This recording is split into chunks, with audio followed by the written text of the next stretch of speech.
In moments, we will be joined by the chairman of the House Oversight Committee, Congressman Jason Chaffetz. His team fought the Obama administration for years to get some of these changes. But first, we go to Chief White House Correspondent John Roberts, live at the White House with exactly how all of this went down today. Hi, John.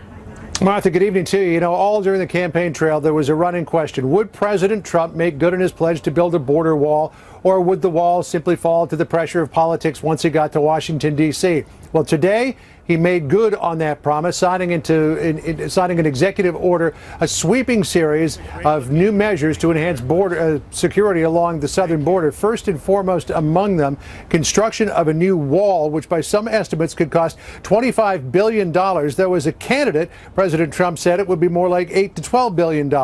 He also wants to hire 5,000 more Border Patrol agents. The order would also eliminate the Obama-era practice of catch and release, which administration officials believe could stem the tide of migrants coming through Mexico from Central America to the United States. And here's a big one. It would also end some forms of federal funding for sanctuary cities like those of New York, Chicago, Los Angeles, and San Francisco. Initially, U.S. taxpayers would foot the bill for construction, but President Trump, as you saw there earlier, insists that Mexico ultimately will pay that bill. Another big executive order coming, this one likely on Friday, the policy that was originally called the Muslim ban. President Trump will temporarily suspend visas from nations like Iraq, Syria, Sudan, Libya, Somalia, and Yemen. He's also expected to reduce the number of refugees that are allowed to come into the United States and potentially put a temporary ban on all refugees from Syria coming into the U.S. until those extreme vetting measures can be put in place. Martha, the president firmly believes that combined with the enhanced security measures on the southern border, really will go a long way to improving security, national security here in the United States. Martha? John, thank you very much. Joining me now, Congressman Jason Chaffetz, chairman of the House Oversight Committee, which held several hearings on the Obama administration's practice of capturing and releasing criminal illegal immigrants. He joins us now from the Republican retreat that is going on in Philadelphia, but he put on a tie for us this evening. Everybody was in sweaters today. Hey, Jason, good to see you, Congressman. Welcome. So I did. I just clipped on this tie. Glad to be with you. I appreciate that. Very nice of you. So, you just listened to John Roberts' report. I mean, you've got potential action on DACA, on Muslim immigrants to this country. You have, shockwaves going across the country at the fact that he's actually following through with a lot of what he said he would do, build the wall and the like. Your thoughts on all this? Well, it is shocking, right, for those on the left, those liberals who didn't think that you'd actually elect somebody who did what they said they were going to do and actually enforce the law. All we tried to do for over the last 8 years is try to get President Obama to enforce the law, and he would not do it. And so to have President Trump take this action in the first few days, I think sends a strong signal. I wholeheartedly support it, and we desperately need it. All right, who's going to pay for the wall? The upfront money is going to come from the U.S. taxpayer. How's that going to work? Well, I think we're going to visit with President Trump, but I do think Mexico will ultimately pay for it, and it's going to help both countries. And I heard you mention that potentially the president of Mexico is not going to come to the United States. That would be the absolute wrong move. We have strong cultural ties. We have a lot of trade that happens between the two countries. But I do believe in securing the border. We're going to help end human trafficking. We're going to help deal with the weapons problems of crossing the border. We're going to deal with the illegal drug trade and deal with the legal things that we should have. And that's in the interest of both the United States and Mexico. Yeah. I mean, one of the biggest concerns on the part of people who are here or children who were born here, we heard so much about DACA and deferring action in terms of kicking them out. I want to go to this soundbite between now President Trump, but he was on the campaign trail at the time, and Chuck Todd talking about what's known as DACA. Watch. The executive order gets rescinded. One good thing you'll rescind that one too? One good thing you'll rescind the Dream Act executive order. DACA. We have to make a whole new set of standards. And when people come in, they have to come in. So you're going to split up families. Split up families. Paul Ryan was asked about this tonight in an interview, and he said the Dreamers need not worry. What's your understanding of whether or not they need to worry? Well, look, we need to fix legal immigration, but I want to prioritize going after those criminal aliens. Under Barack Obama, he released more than 80,000 people that were here in this country illegally, committed a crime, were convicted of that crime, and rather than deporting them, he released them back out into the public. So there's this criminal element out there that should be prioritized, not some 3-year-old who didn't come here by their own volition. But at the same time, we have laws on the books, and I think what we see is the signal out of the the White House today, which is so encouraging. Let's enforce the law and fix legal immigration. I think that's a good mantra. So the other thing that is coming next is the rule on countries that harbor terrorists or where terrorism comes from. Syria would be on that list. Yemen would be on that list. Libya and the like. What do you think? And can he do it? I think extreme vetting, making sure we know exactly who these people are, what their background is. Remember, we heard the FBI director a long time ago say, we can't properly vet these people because we don't know their background. And the other thing I heard President Trump talk about was dealing with asylum reform. This is a bill that I've been championing. It has it's being taken advantage of. People are coming here claiming asylum. They'll get a court date in 2020. Now they're here legally, and yet they snuck into the country. And so there's a lot of fix there. An entry-exit program, I just very proud of what the president did today. It's the right action. Before I let you go, I want to ask you something on a different topic. A report that came out today that you're looking into the Trump D.C. hotel lease. What is that about? Well, we did ask at the beginning of December to see what this contract looks like, and that's all. We've simply requested that. We'll see where it goes. But the Oversight Committee did request that copy of that lease. Are you concerned that there's not a strong enough separation between the business and the president where that hotel is concerned, or what? No, I think there's an interesting question when you have somebody who is both the tenant and the landlord. How is that going to work? And we're curious as to what the GSA, who administers these contracts, what do they think of that, and how is that going to work out? All right. Well, stay tuned. Congressman Chaffetz, thank you very much. Good to see you tonight. Thank you. Thank you. So there was also news breaking in the last hour on a report that suggests the Trump administration wants to bring back waterboarding. Dr. James Mitchell is the man who interrogated the mastermind KSM behind 9/11. He will join us with his thoughts on what is being called a draft report tonight. Plus, President Trump signing order after order, and the headlines are taking note of the, quote, incredible pace coming out of the White House. Britt Hume joins us with a look at what he thinks of all of this. And then the new president is tonight sending a strong message to sanctuary cities. He is ordering them to comply with the laws that are already on the books, or else. Coming up next, we'll speak with a mom who went through a horrific experience as her son was murdered, who is a self-proclaimed undocumented immigrant. He's an activist and the founder of #EmergingUS. I know this has been an emotional day for both of you, and I really want to thank you both for being here today. Laura, first of all, let me start with you. When you were standing there and you watched these documents get signed, what went through your mind? Relief. We're finally going to have someone in there that wants to follow current law and uphold the law, and so it was absolutely a relief today and a start. Jose, I know that you've said today was very tough for you. Tell me why.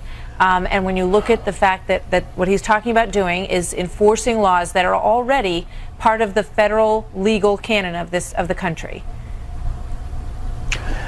Well, first of all, thank you for having me. I actually met Ms. Wilkerson at the Republican National Convention in Cleveland, and I met her and apologized to her about this whole horrific ordeal that no mother should ever go through. I have to say, however, the facts tell us that the vast majority of undocumented people in this country are not criminals. To be in this country illegally is a civil offense, not a criminal one. The vast majority of us are not murderers and rapists and killers. That man that ended up, that horrible tragedy was committed by an outlier, not as somebody who is part of the norm. I don't think anyone is suggesting, Jose, that everybody who is here who's undocumented is a murderer. That's not what it's about. What it's about is enforcing the laws that are on the books, and what we've heard tonight from Paul Ryan, and we're going to hear more about, returning people, because I think I would assume that's your biggest concern, right? Is the children like yourself also, who were brought here with their families. But the thing, though, is the implication of the language that we've been using and how we talk about people, right? I have to say, by the way, let's talk about enforcing the laws. When are we going to talk about the American employers who actually benefit and exploit undocumented workers in this country?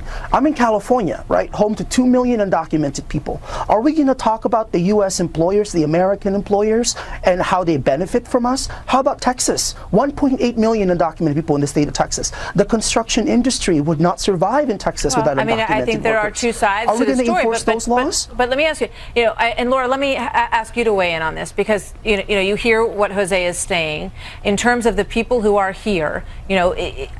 I assume that you want simply the laws to be followed, and that might lead to fewer workers being here, correct? And then everyone has to deal with that. That's exactly right. And you say you've had a tough day. I don't know if you understand what a tough day is in the life of a parent who's lost a child at the hands of an illegal in this country. No one's here to say the vast majority, but you're legal or illegal. It's one way or the other. There's no gray area on that. You've had plenty of time in this country to get in line, come in the front door. Your parents brought you here undocumented, and that's a question you'll have to have for your parents, but you have had plenty of time to get in line, and we don't have to make any excuses for that. We have to do nothing for the illegal here. They need to come in and come through the front door. There's a process. It needs to be ongoing and enforced. It's well put. Jose, these are laws that are on the books. I'll say it again. What's wrong with a country having a border, with controlling who comes in and who goes out? Why is that a radical idea? It's not a radical idea. Of course, a country has a right to define and defend its border. I totally get that. But why are people here? Are we here so people can enjoy calling us criminals and being dehumanized and being taught that all we're doing is actually be a burden in this country, when the reality is we contribute billions of dollars to the economy of this country? But let me address what Laura just said. You actually should talk to the IRS and the Social Security Administration. We have paid billions of dollars into Social Security and to the federal government. How do you have a Social Security card to be in this country? How do you have a Social Security number? You should ask the Social Security Administration. But this is, I'm asking you, how do you get that as an undocumented I believe your grandfather bought it. Is that right? My grandfather bought it. But let me just say this about the comment that you made. I live in the gray area. This is not black and white. There is no This is not about just illegal. Millions of people live the gray area every day. Ma'am, you are in this country illegally, and that's it. We've got to leave it there. No gray area. I thank both of you for being here. The details of all of this will come out in the days and weeks to come. It's clear from what we've heard so far that it is criminal. People who have committed crimes, who are here illegally, who would be first on the list for this kind of pushback. So Laura Wilkerson, thank you very much. Jose Vargas, thank you very much, both of you. Obviously, a continuation of that conversation is to come. And coming up here tonight, some new calls for an investigation into voter fraud coming from the president himself. One of the people who could play a key role in all of this joins us. Plus, breaking news tonight on reports that President Trump plans a very controversial approach to dealing with terrorists. Is that true? We will break it down for you next. When ISIS is doing things that nobody has ever heard of since medieval times, would I feel strongly about waterboarding? As far as I'm concerned, we have to fight fire with fire.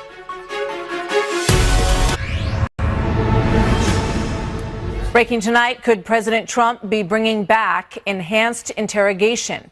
The New York Times ran this headline this morning, quote, Trump poised to lift ban on CIA black site prisons, with a 3-page executive order draft possibly clearing the way for waterboarding and other enhanced interrogation techniques to be used once again on terror suspects. Now, this draft order has reignited a debate over whether or not these methods are effective and whether or not they are legal or should be reinstated ever. Dr. James Mitchell, who has interrogated some of the world's most notorious terrorists, including KSM, will talk to us about this in a moment. But first, let's go to national security correspondent Jennifer Griffin, who is live in our nation's capital with some confusion that surrounded this document today. Hi, Jennifer. Hi, Martha. Well, White House sources tell us there is no plan to resurrect CIA black sites, nor is there a plan to review the procedures in the Army field manual. President Trump, however, said in an interview today that he still favors waterboarding, but will leave the decision to his CIA Director Mike Pompeo and Defense Secretary James Mattis, who both said they oppose torture. As far as I'm concerned, we have to fight fire with fire. I will rely on Pompeo and Mattis and my group. And if they don't want to do, that's fine. If they do want to do, then I will work toward that end. I want to do everything within the bounds of what you're allowed to do legally. But do I feel it works? Absolutely, I feel it works. The New York Times published a draft document from the transition, one of thousands that were written by various individuals, suggesting possible policies that the Trump administration might want to pursue in executive orders. It is not a White House document. I have no idea where it came from, but it is not a White House document. Pompeo was asked about reinstituting waterboarding and torture during his confirmation hearing. If you were ordered by the president to restart the CIA's use of enhanced interrogation techniques that fall outside of the Army Field Manual, would you comply? Senator, absolutely not. Moreover, I can't imagine that I would be asked that by the president-elect or then president. But in written testimony a few days later, Pompeo seemed to leave the door open to waterboarding and the use of torture.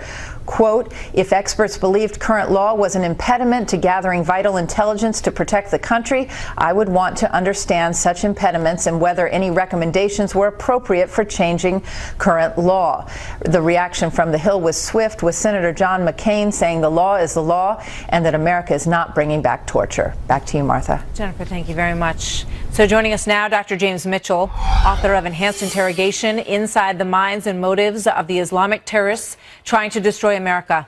Dr. Mitchell has interrogated some of the world's worst terrorists, including 9/11 mastermind Khalid Sheikh Mohammed. Doctor, very good to have you with us tonight. Thank you for being here. Thanks for having me.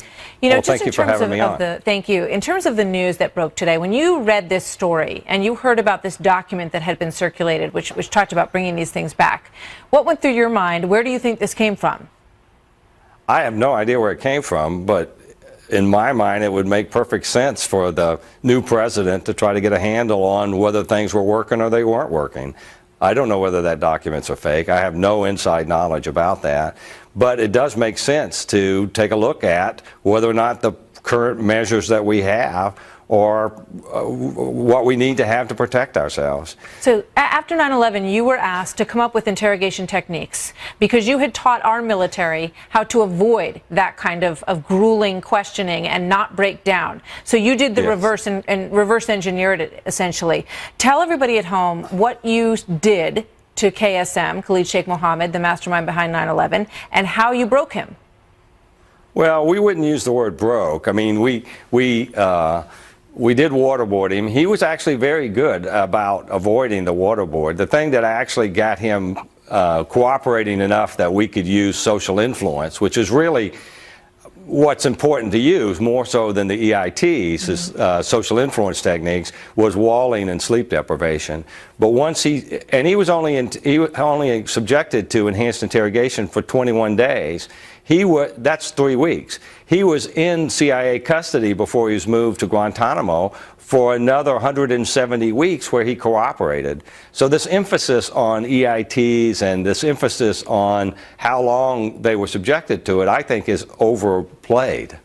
So do you think we should bring back black sites, that we should bring back the ability to use these techniques? Because it sounds like what you're saying is that it wasn't ultimately the waterboarding that worked on him. It was the combination of all of these things. Is that right? Well, yeah, we believe that it was the combination of all of those things in that short period of time that he was exposed to them. Somewhere between waterboarding and worst and the Army Field Manual, there should be some legal form of coercion. Because I would encourage all of your viewers to actually read Senator McCain's press release today. What he says in that press release is that we're restricted to the Army Field Manual, and the whole purpose of the Army Field Manual is to rely on what the detainees voluntarily tell us. And what I discovered after I had spent so much time, years literally, with some of the worst people on the planet, is some of them do volunteer to tell you things. And when they do, that's great. Yeah. But some of them, like KSM, would not have told us what we needed to know to disrupt that second wave of attacks. And we should not have our national defense protecting us from terrorists based on what some terrorist is willing to tell us voluntarily. So you would advise President Trump to revisit these concepts? I would advise him to take a look at them. I don't want to be the poster boy for waterboarding, because I'm the guy who tried to get the CIA to stop waterboarding after we did it on 3 people once the Hambali second wave of attacks was disrupted. We told them we didn't think they needed to do that anymore. But I think we do have to look at the techniques and determine what is working. And I'm telling you, there's a handful of people out there who are the worst of the worst, who are highly committed to their cause, who have some catastrophic attack in mind, who are not going to pony up and volunteer information so that we can disrupt those attacks. We wouldn't do that. Our generals wouldn't do that. General Mattis would not give up information that would get Americans killed for what's in the Army Field Manual. It's insulting to suggest that he would. He would not voluntarily do that. And so, in my mind, it makes perfect sense that the president would ask his intel folks to revisit that. And if they choose not to do that, then we have to admit to ourselves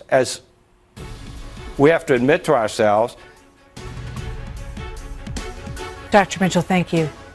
You got cut off. I'm not sure why. But we thank you very much. It's fascinating having you. Hope you'll come back soon.